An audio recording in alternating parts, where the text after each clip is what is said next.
Well, hi everyone. Welcome back to the RTI Speed Tips with Bob and Chad, episode number 37. We're wide open. We don't have a real specific agenda tonight. A couple things I wanted to talk about was, of course, the bearings on the cups. We had a couple of issues, and I'm not really sure if all of the way the spring works on that right rear, if that's going to actually end up being a real decent piece.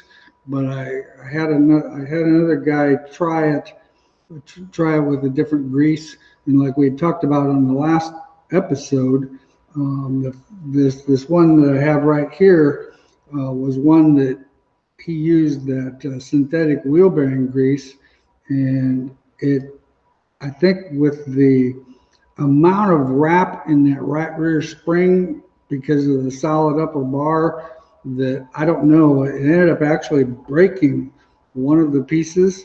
But I told him, I just gave him another one, and I said, here, stick this in there, but make sure you use like that red grease and grease it a little bit better, and we'll see. So he isn't going to actually get to run till next week because the Stewart racetrack's not actually running this Wednesday. They're running a week from Wednesday. We'll see how it goes. But I'm wondering if there might not be too much movement on that right rear. We'll just have to wait and see how that goes. Other than that, what's new and exciting at Wehrs Machine? Oh, we're just plugging away. You can definitely tell the season's in full swing as the Monday chaos is back with all the repair orders. So it's been pretty busy. Just getting the season rolling here. Yeah, of course. You know, we my good buddy Austin McBurney that answers the phone and does all the shipping and everything. Welcomed a baby boy into his family on Saturday, and that's pretty exciting news. Sounded like it was kind of a long labor event, and so we'll see if he might be an only child or not. I don't know. We'll have to see how that goes. But Austin was pretty excited about it, so we're excited.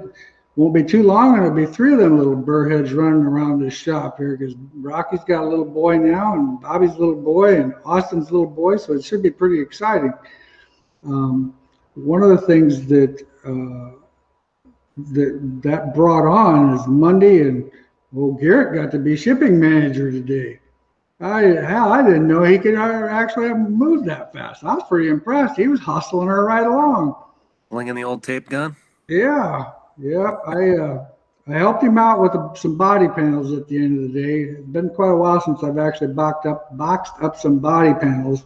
And I remember how well I like shipping them body panels. But we got that all done, and it was a super busy day. I mean, I was amazed.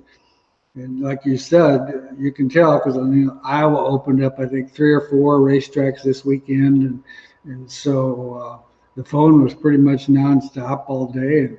And it's always a good thing when you have a Monday like that. It's a lot better than having a rain out. Yeah.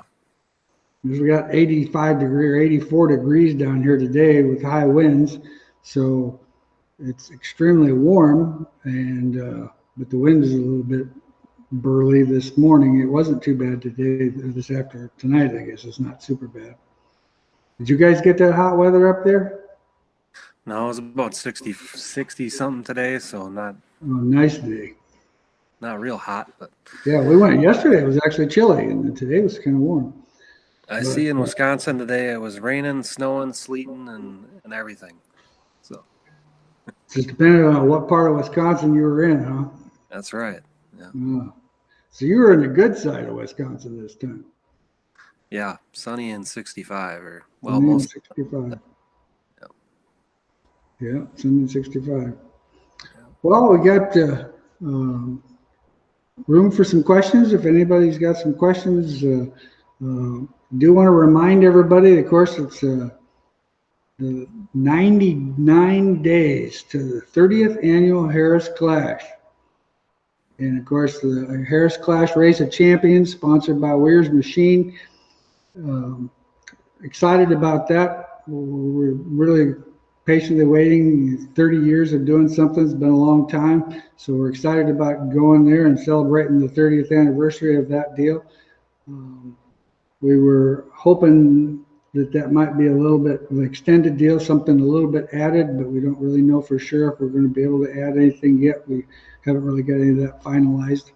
I think, their Queensland's are, trying to get their season going, and they've been busy, and so we'll have to wait and see. But so that's going to be exciting. 30 years. Heck, that's longer than I was ever married to anybody.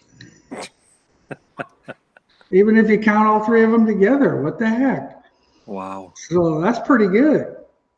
And participation's good. We're excited about that. There's a lot of interest so far already.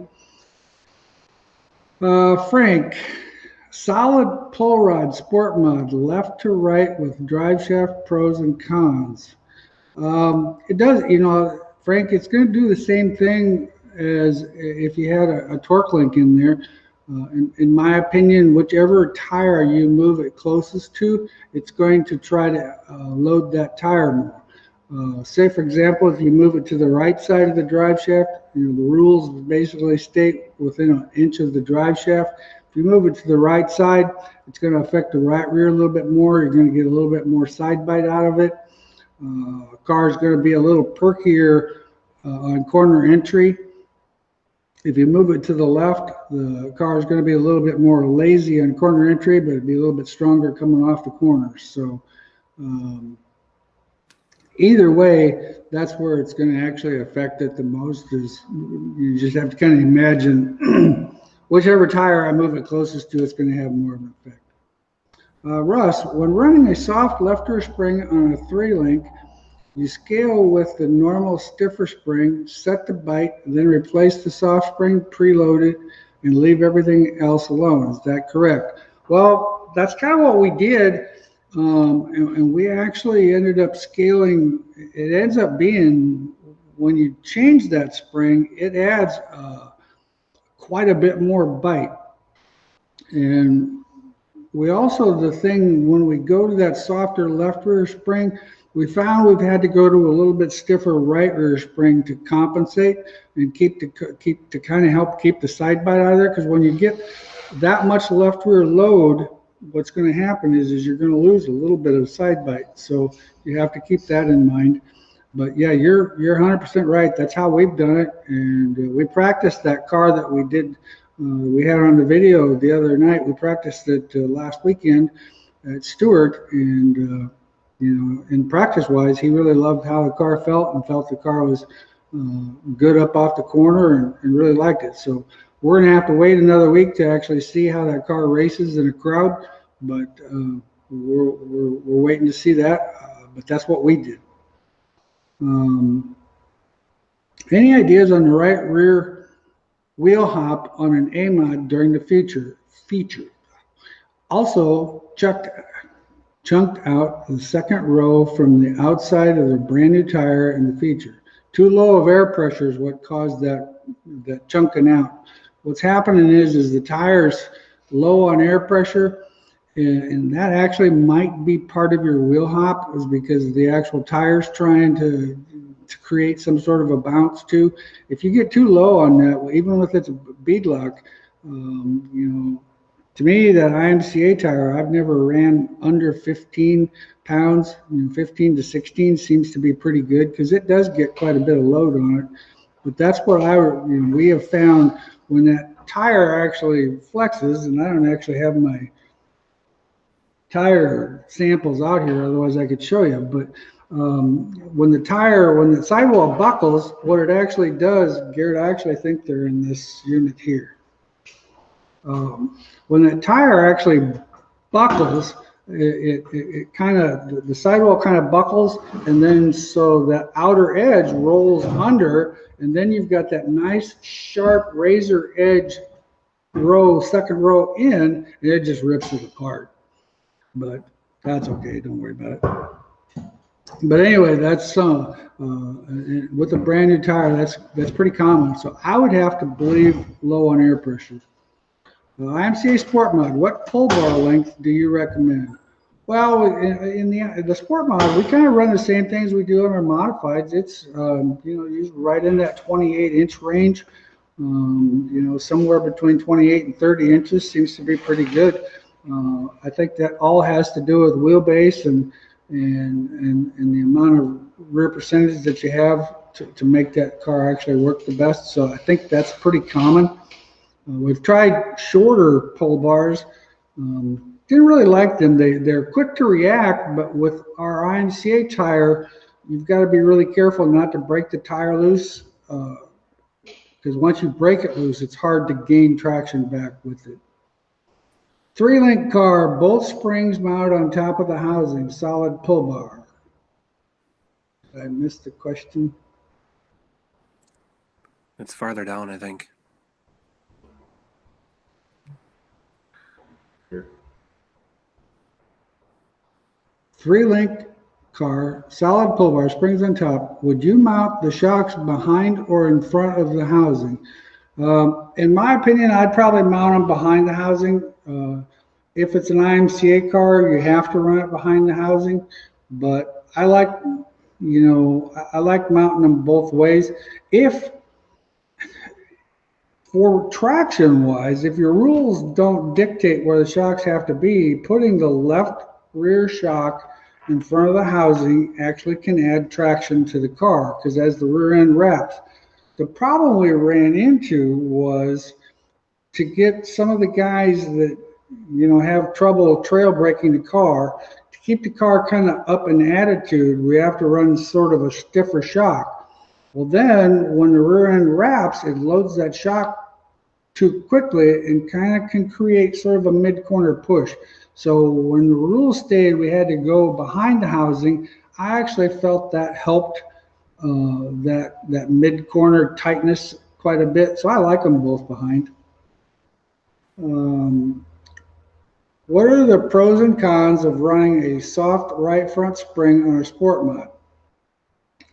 Well, anytime you run a softer spring, you have the chance of possibly bottoming out, but you also have the chances it can take a little bit of forward bite out of the car, especially on a 3-link car. A 4-link car, you've got your links that are working for you, and it's a little bit different opposition, because with the links, you need the link angle to create traction, so you need a softer spring to get over on the right front to create that angle in that left rear. With the Sport Mod cars, I don't know if that's as important. So we've got some guys out there that are running 500-pound springs in their cars and seem to be doing fine. But the ranges that I see the most in the Sport Mods, 500, 525, and 550. That's the common numbers that we see. For stock cars, I'm running an 1,100-pound left front spring and 1,000 on the right front, 200 left rear, 225 left rear, 200 right rear. Any idea how I could get more drive in the car? Should the left rear be a 175 or a 200 and 900, or the right front, would that help get drive? I wouldn't soften the right front probably, but I think it would be a strong idea to go softer, like that 175 on that left rear. But I think you need to try up in your right rear spring. What happens is we get to the point where we get too soft on that right rear and the car gets lazy and it just kind of hangs over in the right rear and it doesn't really do anything, because it's the old adage, the stiffer spring gets the weight. So if we've got a softer spring, even though it's a 200-pound spring, a softer spring with a 2,900-pound car, technically, I think you should try a 250 right rear. I think you'd be real happy with it. I think it would create a little bit less roll, give you a little bit more side bite, which if you get a little bit more side bite, usually that lets the car get more forward bite because it's keeping it on the left rear more, because it's not rolling off the left rear to the right rear as much.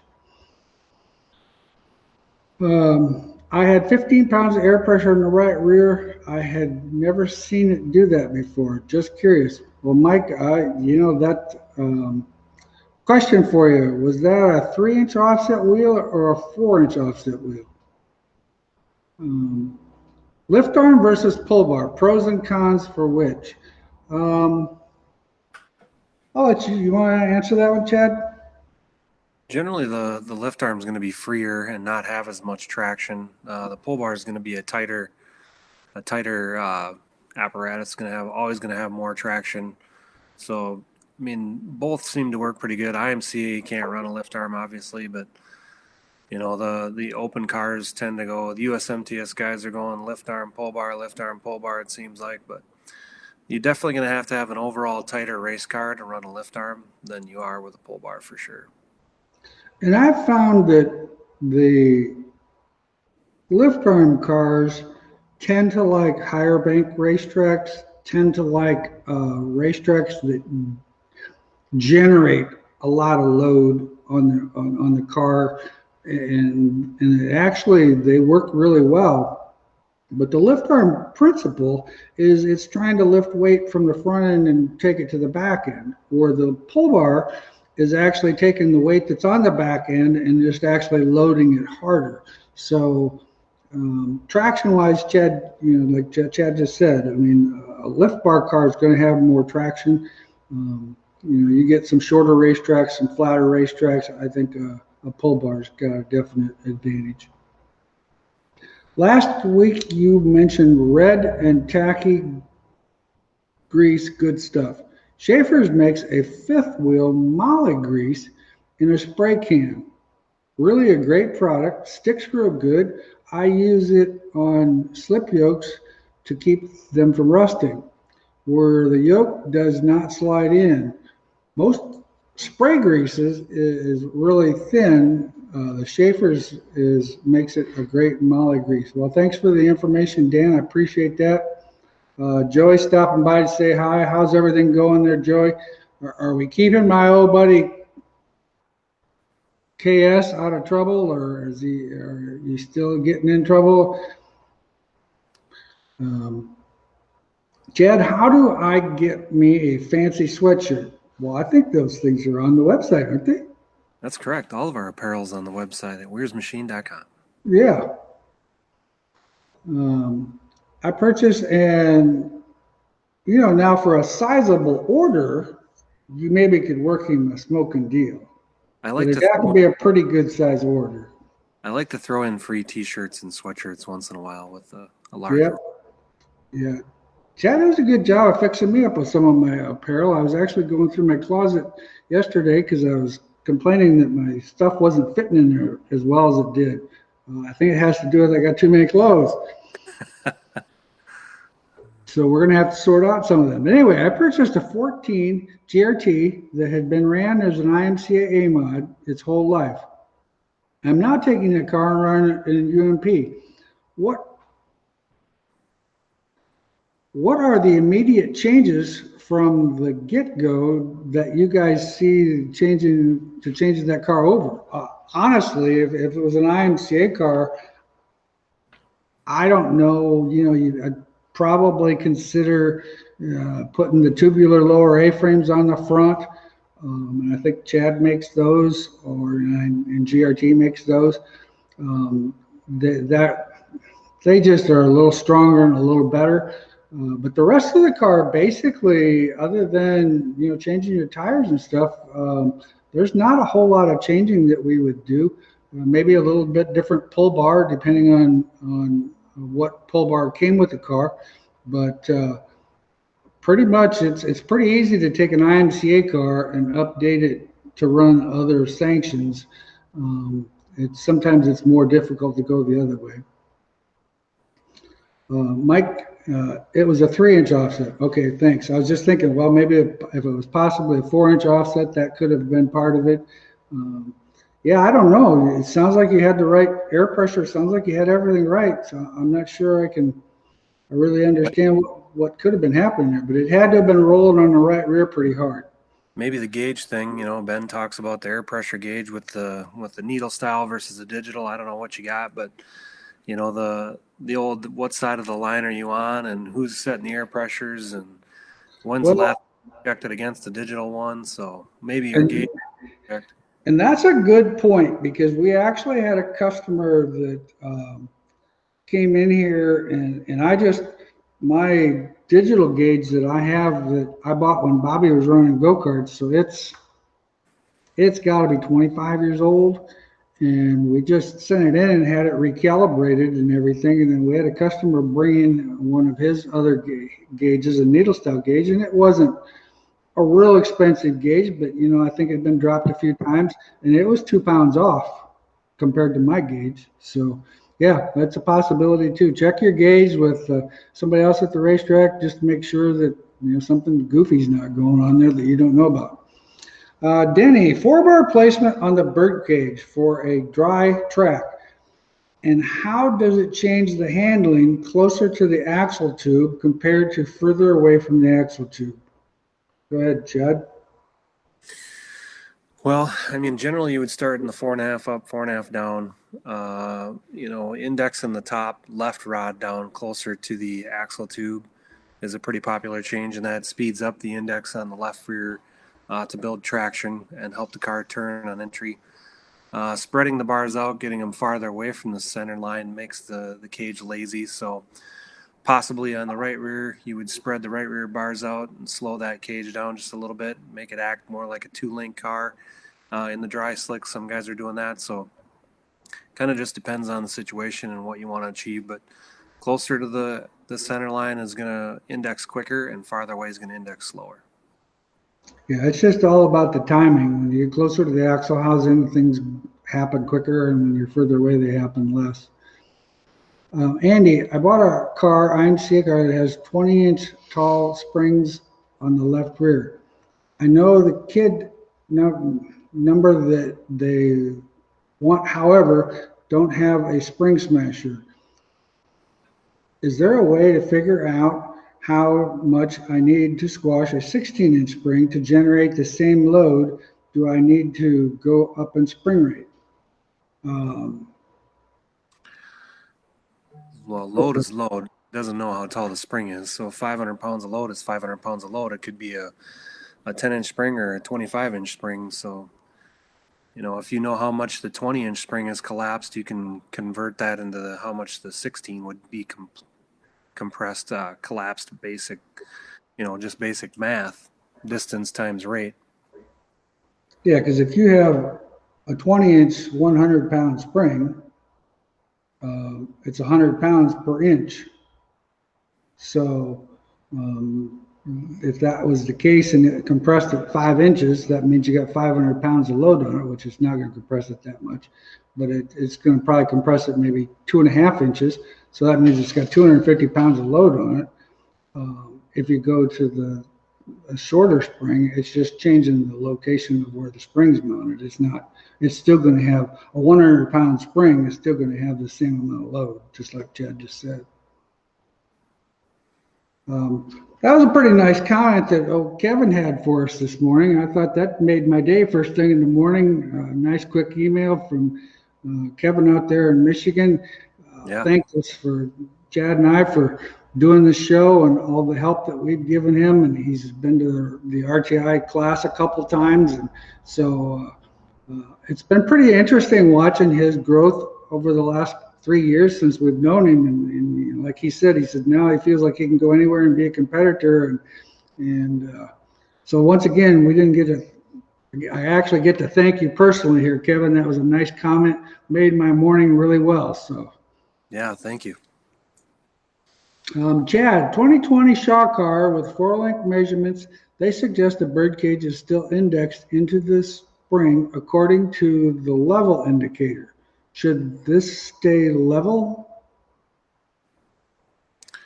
So no, you don't want it to stay level. I'm reading the second one there. There's a kind of a next question there too, is the same.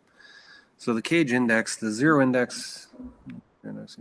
So zero index is just, it's kind of a myth, but the theory is that when the 4 bars get to the bottom of the travel or the car's in hike, that the 4-link rods are at 6 and 12 o'clock, meaning zero index. But the cage still indexes into the spring to build traction. So what they're saying there is at ride height, they want it indexed into the spring, probably between 0 and 3 degrees into the spring at your scaled ride height measurement. And then as you hike and index into the spring, it's still going to index, 15 to 20 degrees, depending on how you're set up. But the zero index thing was just kind of, in my opinion, named wrong. We just followed suit, and it should be called compliance or something different. But so the zero index just kind of, the 4-link rods being at basically 0, but the cage is still indexing into the spring. So, and I think their 3 degrees is a very reasonable amount. We actually index our stuff 5 to 6 degrees,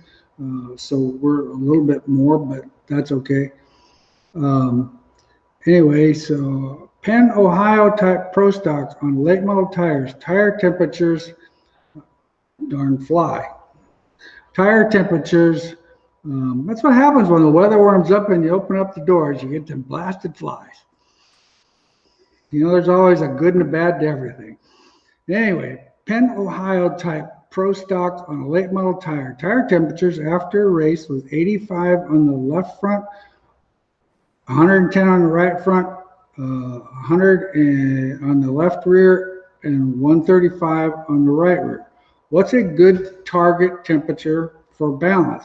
Well, I'd have to say, buddy, you hit it pretty dang good, because I've always tried to get my left rear and my right front as close to the same temperature as I could, because I felt those two work together. The right rear is always going to run about 20 degrees warmer than the left rear, 25 degrees. And it's all because and where tires get temperature is actually with the sidewalls moving. So when the car goes in the corner and that tire, even though you've got X number of pounds, it still will wrap underneath the rim. So you're really working this tire sidewall a lot. So that's actually where your temperature is coming from, or a lot of your temperature is coming from. And so that's why I always, if it's 25 degrees more than my left rear, I think that's pretty reasonable. So, Eric, I think you've got a pretty decent balanced race car there. That's pretty good. Dana, hello, Bob and Chad. On an open UMP motor in a M30, what is the split you look for in the tire temperatures on a dry slick racetrack? Well, actually, Dan, the temperatures that Eric has there is pretty decent. Now, I had a guy today tell me that he ran his right rear tire was 235 degrees and his left rear tire was 160 degrees.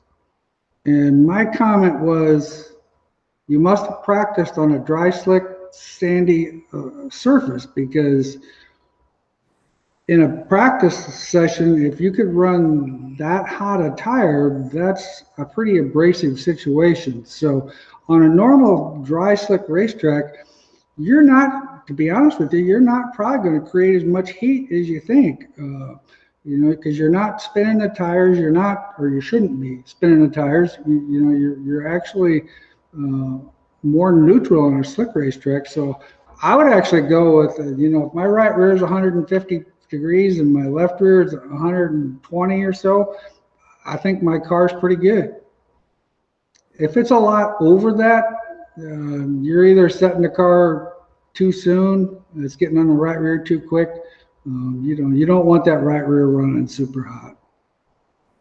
What happens is after they get to a certain degrees, they actually just fall off super bad, because they have a heat range that they've got to stay in. And I've always tried to stay under that, or within that 150 degrees.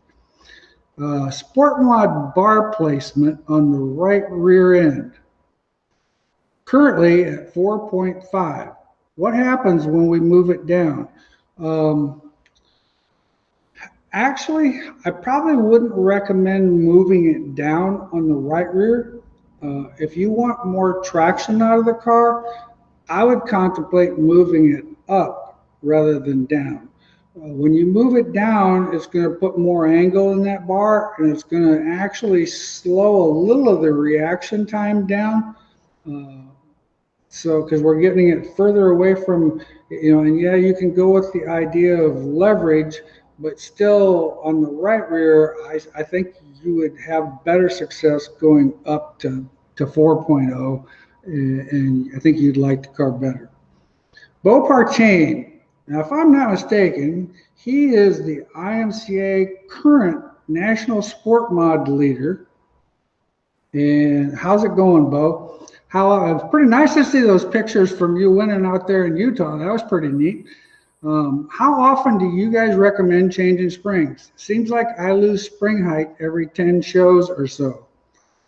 Right side, Bo, you're probably pretty realistic. You get as hard as we are on the right sides now, and especially on the right front, and you're running a little softer right front, that right front's probably 15 nights is going to pretty much be it. I mean, and I don't care whose spring company you are, it's not uncommon. And with that right rear, you could probably get 20 nights out of a right rear, but your 10 shows or so, wanting to accomplish what you're wanting to accomplish. And the thing is people complain about a spring going away, but what's the price of a spring? $65, $75. We pay more than that for a tire that's going to last one night. So, in my opinion, I think that you're right on. USRA mod. Car is tight in, pushes in the center, loose off. Yep, that'd be correct. Cannot radius the corner. How do you choose which changes you make? Right rear softer, decreased J-bar angle, left rear upper bar angle, left rear lower upper hole. Well, there's a lot of choices there. To be honest with you, I would tend to believe that there's a couple different things that can happen here. Now, and this is where you got to kind of make the old driver's got to have that feel. If you go into the corner and the car feels like it's really getting on the right rear, so in other words, you can kind of feel the centrifugal force in your right shoulder is kind of pushing down and back. That's telling you that the car's falling on the right rear. We either have too much J-bar angle. I would probably look at that first, raise that up. That would be one of the best things.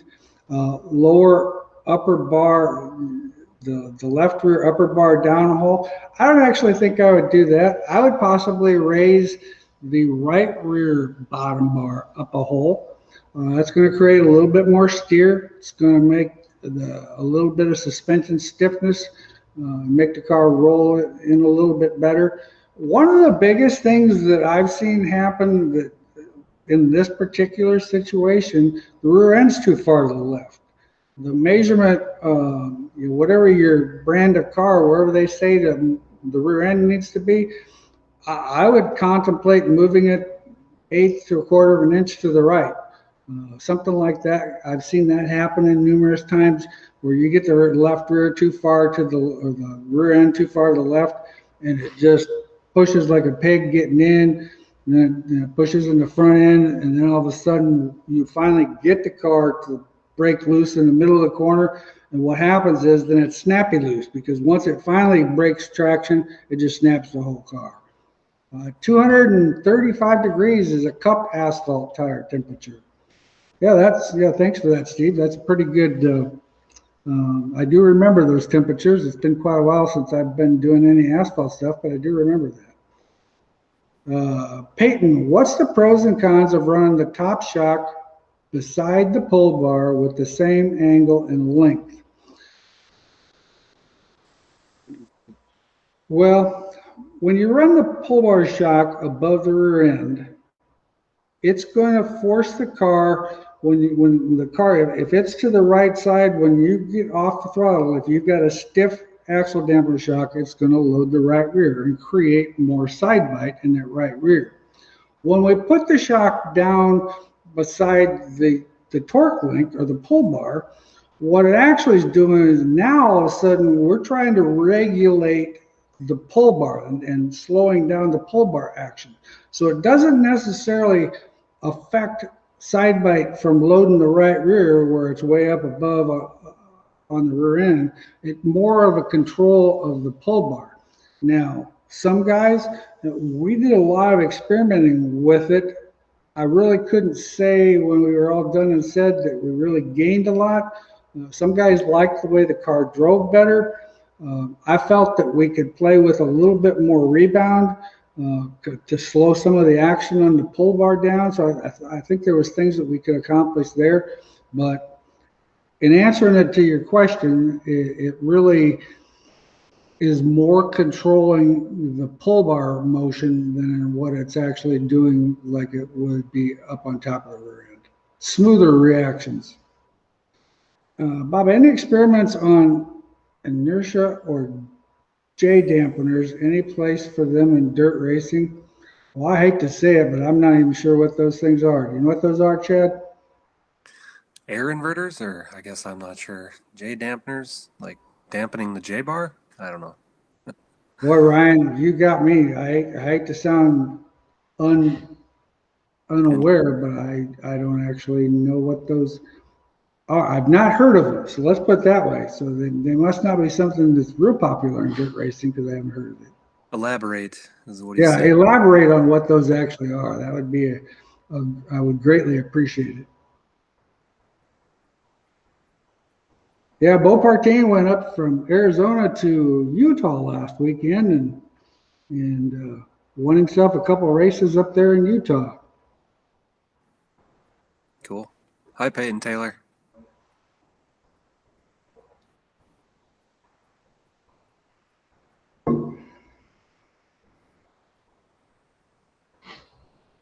So how's everything going down in Arkansas there, Peyton?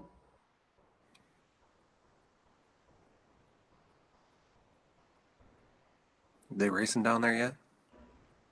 Well, I would have to believe so. Jeff's probably kicking his butt. Well, I seen on a Facebook post on Sunday night that Jeff managed to damage his phone, and so he wasn't going to be available for phone calls on Monday till he got his phone fixed. That's why you didn't call me today. I was pissed. We were on an every Monday thing, so. Yeah. Well, I don't blame him. I think his phone was out of commission. Nice.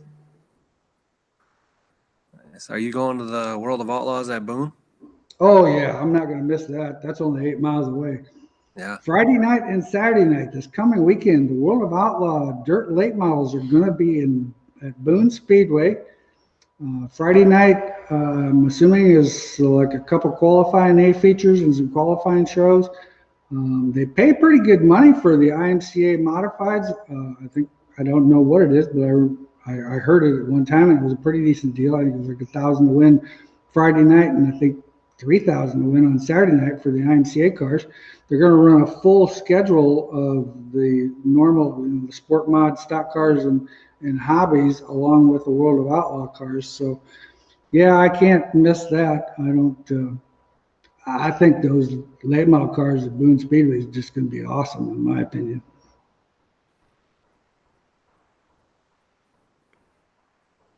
Okay.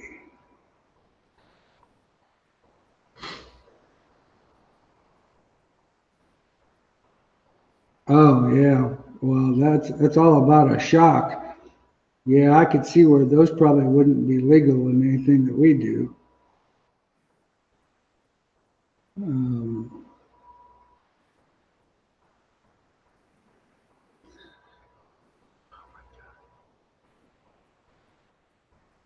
Okay, when looking at the spring table, how far below should the top of the rear springs be below the center of gravity height? Well, I really don't know if it's so much, I couldn't actually answer that as far as the center of gravity height, but I do know that it's definitely beneficial to have the right rear below the left rear. And so in relationship to the center of gravity height, I really couldn't actually answer that question, but I do know it's an advantage having the left rear at least an inch above, an inch to 2 inches above.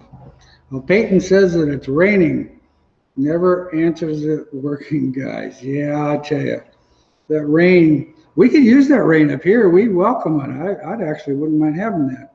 Very dry. Yep. Those shocks are like a Formula One. They have a rotating weight that makes the shock valving like a strange momentum. Boy, Jacob, I'd have no clue about anything like that. They sound pretty cool, but yeah, that would never fly in any of ours. Penske uses them in some of their stuff instead of the oil dampener that dissipates the energy through the transfers the heat, converts energy to rotating cylinders, creates well, that actually sounds like something that could be sort of expensive too. When a car gets weird, where can get some, I spend money like on stuff I don't understand. Mike, that wouldn't be one of those things you'd want to spend the money on. Nope. Steve talked about the car. Tyler Brewing will be at Boone for the Outlaw event. Good. Pat's telling us hi. Well, he's a little ahead of schedule this time because it's not 7:50, it's 7:42. Hi, Pat. How you doing tonight? I'm quite sure you had a busy day today like the rest of us did. North Dakota could use some rain too. I'll tell you what, man, we could definitely use it here in Iowa. There's no doubt about it. And they're saying we might actually get a quarter of an inch tomorrow night, but I don't know. Sounds like old school friction shocks. Yeah, and to be honest with you, Corey, I don't know that much about it. Hey, Chad, we have some of your special items on our car. Haven't got to run it yet. Can't wait to try them. If with what we could a spring more preload. Sorry, I better start that one all again. What happens is when that screen moves and I've got my eyes dialed in. Oh. Chad, we have some of your special items on the car. Haven't got to run it yet. Can't wait to try them. If with what we have, could a little more preload inlet right rear or more spring on the right front?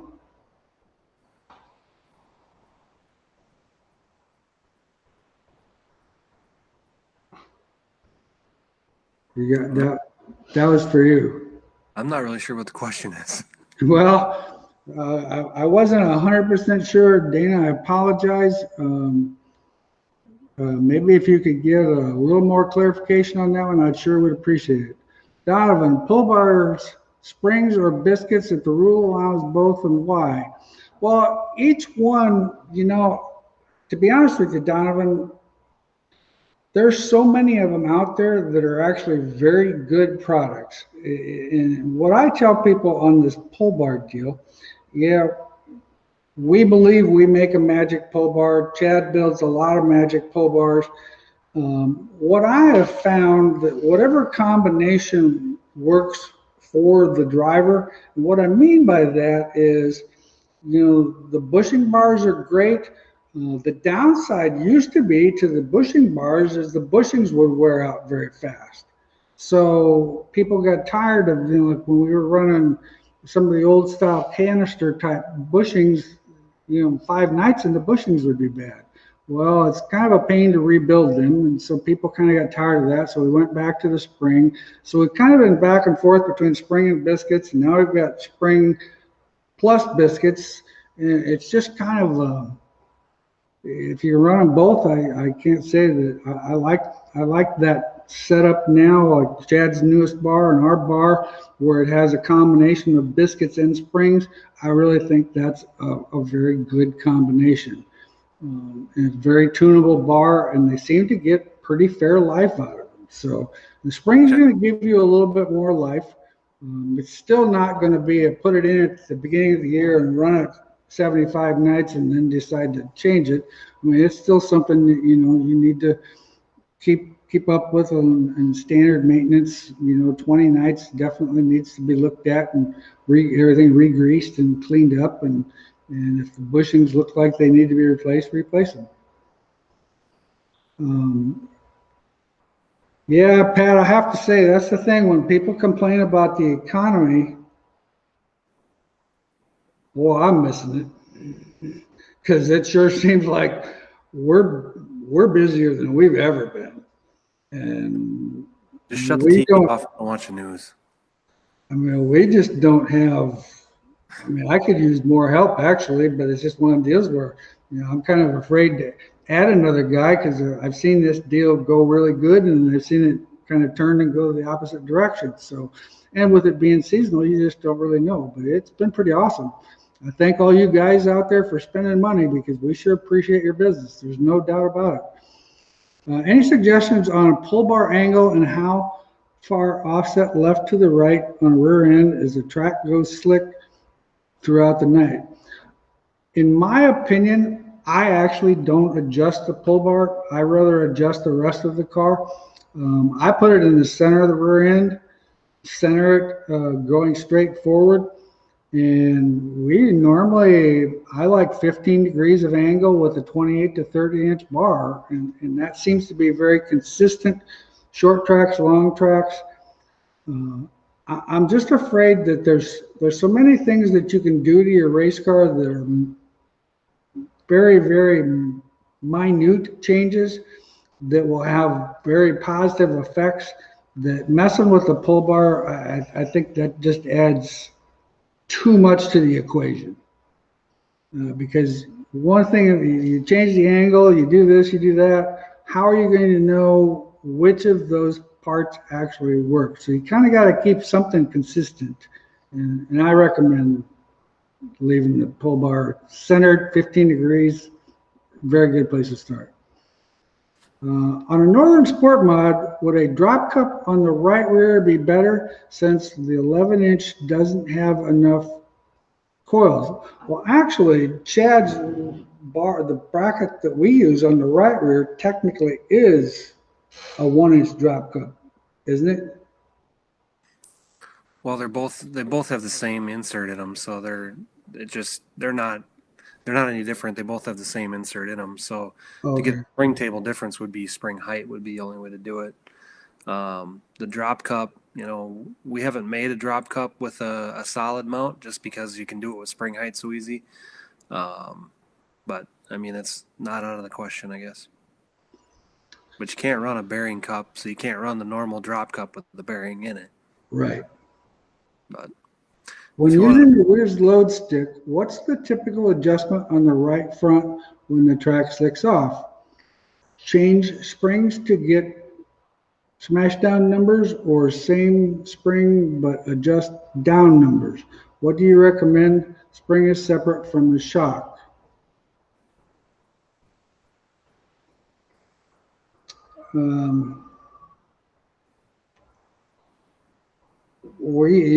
There's times where when we could somewhat preload the right front spring, then we'd probably put a turn or two of preload in it.